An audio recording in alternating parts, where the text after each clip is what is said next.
राधे राधे, जय माता की भक्तों।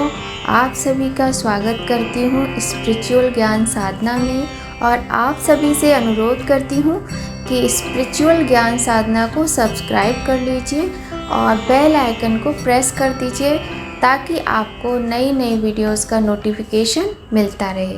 श्री शिवाय नमस्तुभ्यम। प्रदोष अथवा त्रयोदशी का व्रत मनुष्य को संतोषी एवं सुखी बनाता है। बार के अनुसार जो प्रदोष व्रत किया जाता है वैसे ही उसका फल प्राप्त होता है। जय माता की, राधे राधे। कैसे हैं आप सभी लोग? आशा करते हैं सभी लोग बहुत अच्छे होंगे। बताने के लिए कमेंट में जय माता की, राधे राधे अवश्य ही लिखिएगा। आज की वीडियो में हम आपको बुध प्रदोष व्रत की कथा सुनाएंगे। किसी कारणवश हमारा वीडियो आज लेट हो गया, उसके लिए आप सभी से क्षमा चाहते हैं। और आज प्रदोष है, ज्येष्ठ मास के शुक्ल पक्ष का प्रदोष व्रत है। बुधवार होने के कारण इस व्रत को बुध प्रदोष व्रत कहा जाता है। तो सबसे पहले गणेश जी का ध्यान करते हैं, उसके बाद भगवान शिव, माँ पार्वती का ध्यान करते हुए आज की कथा का आरंभ करते हैं। बोलिए गणेश भगवान की जय, गौरी शंकर भगवान की जय। प्रदोष अथवा त्रयोदशी का व्रत मनुष्य को जीवन में वो सब कुछ देता है जो उसे चाहिए होता है। सूत जी के कथन अनुसार त्रयोदशी का व्रत करने वाले को 100 गाय दान करने का फल प्राप्त होता है। श्री सूत जी ने कहा, बुध त्रयोदशी प्रदोष व्रत करने से सर्व कामनाएं पूर्ण होती हैं। इस व्रत में हरे रंग की वस्तुओं का प्रयोग करना बहुत ही शुभ माना जाता है। भगवान शिव जी की आराधना धूप, दीप, बेलपत्र आदि से करनी चाहिए। बुध प्रदोष व्रत की कथा के अनुसार एक पुरुष का नया नया विवाह हुआ था। विवाह के 2 दिनों बाद उसकी पत्नी मायके चली गई। कुछ दिनों के बाद वह पुरुष उसको लेने उसके घर गया। बुधवार को जब वह पत्नी के साथ लौटने लगा तो ससुराल पक्ष ने उसे रोकने का प्रयत्न किया कि विदाई के लिए बुधवार शुभ नहीं होता, लेकिन वह नहीं माना और पत्नी के साथ चल पड़ा। नगर के बाहर पहुंचने पर पत्नी को प्यास लगी। पुरुष लोटा लेकर पानी की तलाश में चल पड़ा। पत्नी एक पेड़ के नीचे बैठ गई। थोड़ी देर बाद पुरुष पानी लेकर लौटा, तब उसने देखा कि उसकी पत्नी किसी के साथ हंस हंस कर बातें कर रही है और उसके लोटे से पानी पी रही है। उसको क्रोध आ गया। वह निकट पहुंचा तो उसके आश्चर्य का कोई ठिकाना ना रहा, क्योंकि उस आदमी की सूरत उसी की भांति थी। पत्नी भी सोच में पड़ गई। दोनों पुरुष झगड़ने लगे। भीड़ इकट्ठी हो गई। सिपाही आ गए। हमशक्ल आदमियों को देख वे भी आश्चर्य में पड़ गए। उन्होंने स्त्री से पूछा कि उसका पति कौन है। वह किंकरते विमूढ़ हो गई। तब वह पुरुष शंकर भगवान से प्रार्थना करने लगा कि हे भगवान, हमारी रक्षा करें। मुझसे बड़ी भूल हुई है कि मैंने अपने सास ससुर की बात नहीं मानी और बुधवार को पत्नी को विदा करा लिया। मैं भविष्य में ऐसा कदापि नहीं करूँगा। जैसे ही उसकी प्रार्थना पूरी हुई, दूसरा पुरुष अंतर्ध्यान हो गया। पति पत्नी सकुशल अपने घर पहुँच गए। उस दिन के बाद से पति पत्नी नियम पूर्वक बुध त्रयोदशी प्रदोष का व्रत रखने लगे। अतः बुध त्रयोदशी व्रत हर मनुष्य को करना चाहिए। तो इस प्रकार से यह कथा है बुध त्रयोदशी व्रत की, बुध प्रदोष व्रत की। अब हम आपको जो कि एक कथा है जो कि हम हर प्रदोष व्रत में कर सकते हैं, सामान्य प्रदोष व्रत कथा, उसका श्रवण करते हैं। और बहुत ही सुंदर कथा है। भगवान का ध्यान करते हुए, भगवान शिव, माँ गौरी, भगवान गणेश का ध्यान करते हुए चलिए प्रारंभ करते हैं कथा। प्रदोष कहने के पीछे एक कथा जुड़ी हुई है। संक्षेप में यह है कि चंद्रमा को क्षय रोग हो गया था, जिसके चलते उन्हें मृत्यु तुल्य कष्ट हो रहा था। भगवान शिव ने उस दोष का निवारण कर उन्हें त्रयोदशी के दिन पुनः जीवन प्रदान किया था। अतः इसीलिए इस दिन को प्रदोष कहा जाने लगा। हालांकि प्रत्येक प्रदोष की व्रत की कथा अलग अलग है। स्कंद पुराण में प्रदोष व्रत के महात्म्य का वर्णन मिलता है। इस व्रत को करने से सभी तरह की मनोकामनाएं पूर्ण होती हैं। इसमें एक विधवा ब्राह्मणी और ऋषि शांडिल्य की कथा के माध्यम से इस व्रत की महिमा का वर्णन मिलेगा। पद्म पुराण की एक कथा के अनुसार चंद्रदेव जब अपनी 27 पत्नियों में से सिर्फ एक रोहिणी से ही सबसे ज़्यादा प्रेम करते थे और बाकी 26 को उपेक्षित रखते थे, जिसके चलते उन्हें श्राप दे दिया था कि उन्हें कुष्ठ रोग हो जाएगा। ऐसे में अन्य देवताओं की सलाह पर उन्होंने भगवान शिव की आराधना की और जहां आराधना की वहीं पर एक शिवलिंग स्थापित किया। शिवजी ने प्रसन्न होकर उन्हें न केवल दर्शन दिए बल्कि चंद्रदेव को कुष्ठ रोग से भी मुक्त कर दिया। चंद्रदेव का एक नाम सोम भी है। उन्होंने भगवान शिव को ही अपना नाथ स्वामी मानकर तपस्या की थी, इसीलिए इस स्थान का नाम सोमनाथ हो गया। प्रदोष व्रत बड़ा ही पवित्र, बहुत ही सुंदर और बहुत ही महत्वपूर्ण होता है। जो व्यक्ति सच्चे मन से विधि विधान के साथ प्रदोष व्रत करता है, भगवान भोलेनाथ, भगवान शिव उसके सभी कष्ट दूर करके सभी मनोकामनाएं पूर्ण करते हैं। प्रदोष व्रत बार के अनुसार होता है। जिस दिन प्रदोष व्रत होता है उसी बार के अनुसार उसका नाम होता है। जैसे आज बुध प्रदोष व्रत है, बुधवार का दिन है, तो आज बुध प्रदोष व्रत है।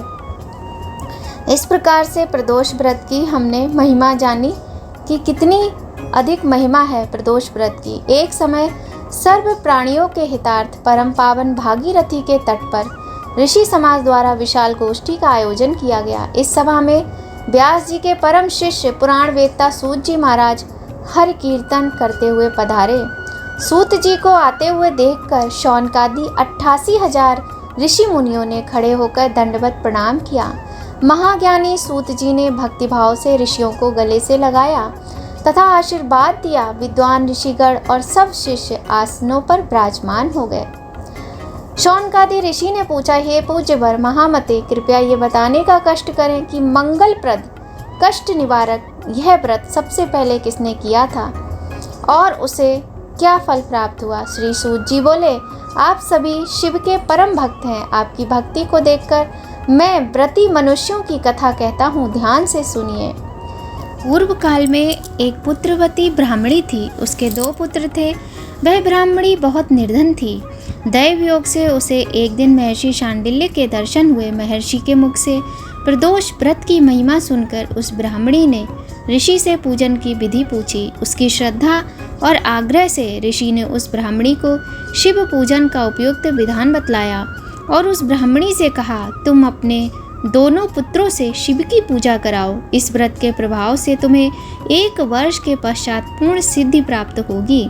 उस ब्राह्मणी ने महर्षि शांडिल्य के वचन सुनकर उन बालकों के सहित नतमस्तक होकर मुनि के चरणों में प्रणाम किया और बोली, हे ब्राह्मण, आज मैं आपके दर्शन से धन्य हो गई हूँ। मेरे ये दोनों कुमार आपके सेवक हैं, मेरा उद्धार कीजिए। उस ब्राह्मणी को शरणागत जानकर मुनि ने मधुर वचनों द्वारा दोनों कुमारों को शिवजी की आराधना विधि बतलाई। तदनंतर वे दोनों बालक और ब्राह्मणी मुनि को प्रणाम कर शिव मंदिर में चले गए। उस दिन से वे दोनों बालक मुनि के कथन अनुसार नियम पूर्वक प्रदोष काल में शिवजी की पूजा करने लगे। पूजा करते हुए उन दोनों को 4 महीने बीत गए। एक दिन राजसूत के अनुपस्थिति में शुचिव्रत स्नान करने नदी किनारे चला गया और वहां जल क्रीड़ा करने लगा। संयोग से उसी समय उसे नदी की दरार में चमकता हुआ धन का बड़ा सा कलश दिखाई पड़ा। उस धन पूरित कलश को देखकर शुचिव्रत बहुत प्रसन्न हुआ। उस कलश को वह सिर पर रखकर घर ले आया। कलश भूमि पर रखकर वह अपनी माता से बोला, हे माँ, शिवजी की महिमा तो देखो, भगवान ने इस घड़े के रूप में हमें अपार संपत्ति दी है। उसकी माता घड़े को देखकर आश्चर्य करने लगी और राजसूत को बुलाकर कहा, बेटे मेरी बात सुनो, तुम दोनों इस धन को आधा आधा बांट लो। माता की बात सुनकर शुचिव्रत बहुत प्रसन्न हुआ, परंतु राजकुमार ने अपनी असहमति प्रकट करते हुए कहा, हे माँ, ये धन तेरे पुत्र के पुण्य से उसे प्राप्त हुआ है। मैं इसमें किसी प्रकार का हिस्सा लेना नहीं चाहता, क्योंकि अपने किए हुए कर्म का फल मनुष्य स्वयं ही भोगता है। इस प्रकार शिव पूजन करते हुए एक ही घर में उन्हें 1 वर्ष व्यतीत हो गया। एक दिन राजकुमार ब्राह्मण के पुत्र के साथ बसंत ऋतु में वन विहार करने के लिए गया। वे दोनों जब साथ साथ वन में बहुत दूर निकल गए तो उन्हें वहां सैकड़ों गंधर्व कन्याएं खेलती हुई दिखाई पड़ी।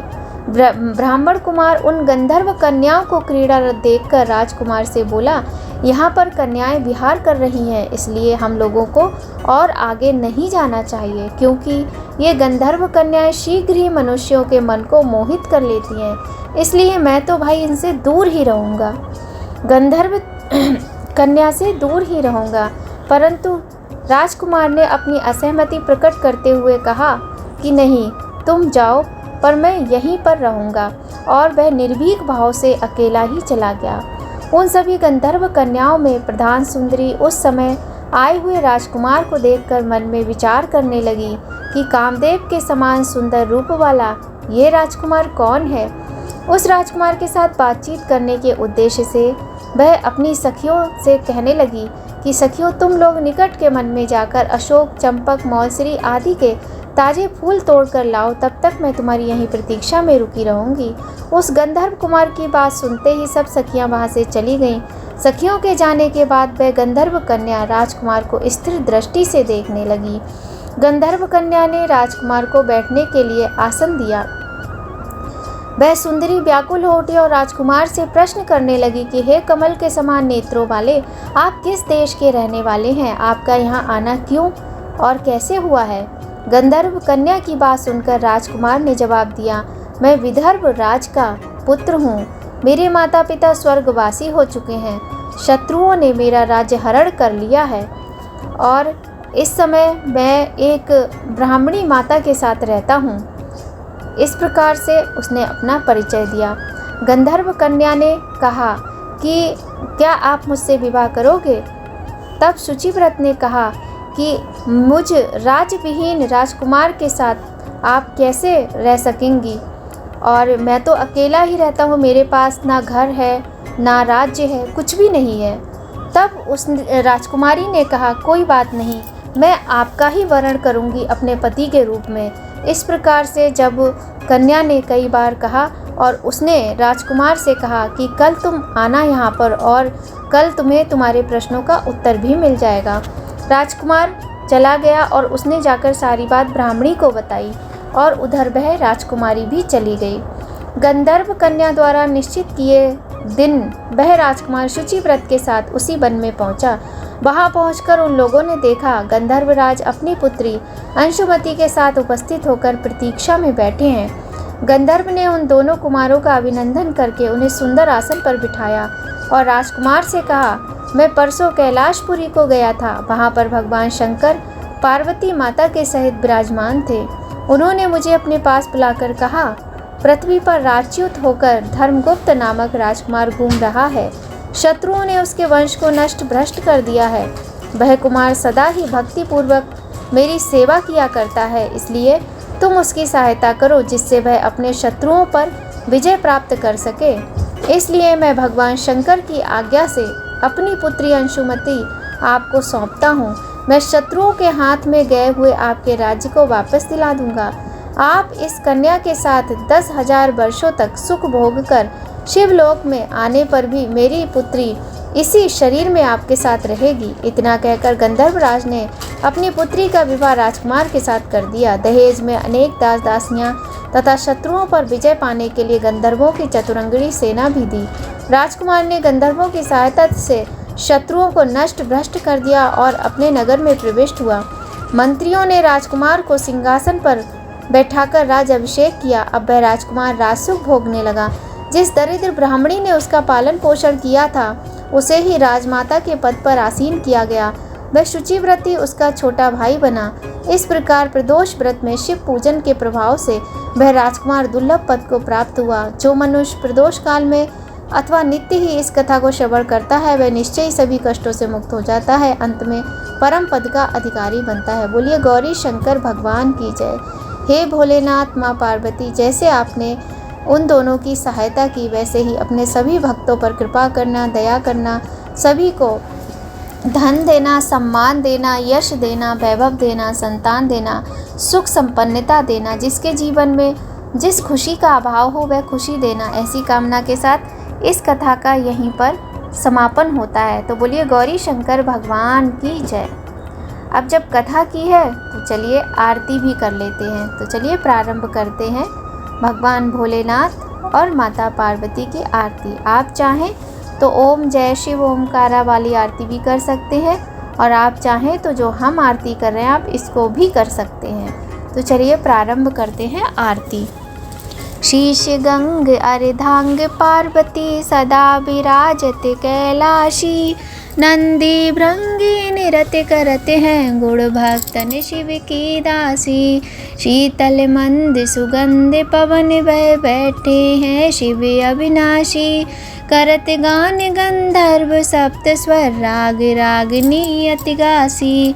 यक्ष रक्ष भैरव जहाँ डोलत बोलत हैं बन के बासी।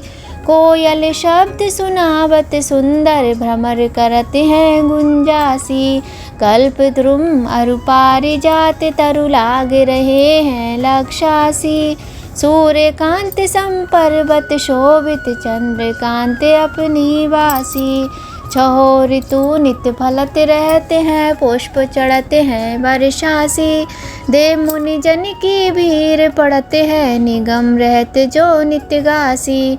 ब्रह्मा विष्णु ध्यान धरते हैं कछु शिव हमको करमासी। रिद्धि सिद्धि के दाता शंकर सदा आनंदित सुख राशि। जिनको सुमिरन सेवा करते छूट जाए यम की फांसी। त्रिशूल धर को ध्यान निरंतर मन लगाए कर जागासी। दूर करे विपदा शिव तन की जन्म जन्म शिव पद पासी। कैलाशी काशी के वासी अविनाशी मेरी सुध लीजो। सेवक जान सदा चरणन को आपने जान दर्श दीजो। तुम तो प्रभु जी सदा सयानी अब गुण मेरे सब ढकियो।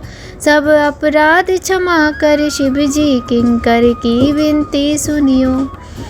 बोलिए गौरी शंकर भगवान की जय। तो हम तो यही आरती करते हैं और आप चाहें तो दूसरी कोई आरती भी भगवान की कर सकते हैं। तो इस प्रकार से आज की वीडियो में हमने बहुत सारी कथाओं के विषय में जाना और हमने भगवान शिव जी की आरती के विषय में जाना, आरती सुनी। अगर आपको वीडियो थोड़ी भी पसंद आए, थोड़ी भी हेल्पफुल लगे तो लाइक अवश्य करें और पहली बार आए हैं तो चैनल को सब्सक्राइब करें। मिलते हैं ऐसे ही नई जानकारी के साथ नए वीडियो में। तब तक सभी लोग खुश रहें, प्रसन्न रहें, स्वस्थ रहें और अपना और अपने अपनों का ख्याल रखें। जय माता की राधे राधे कमेंट पे अवश्य लिखिएगा। जय माता की राधे राधे।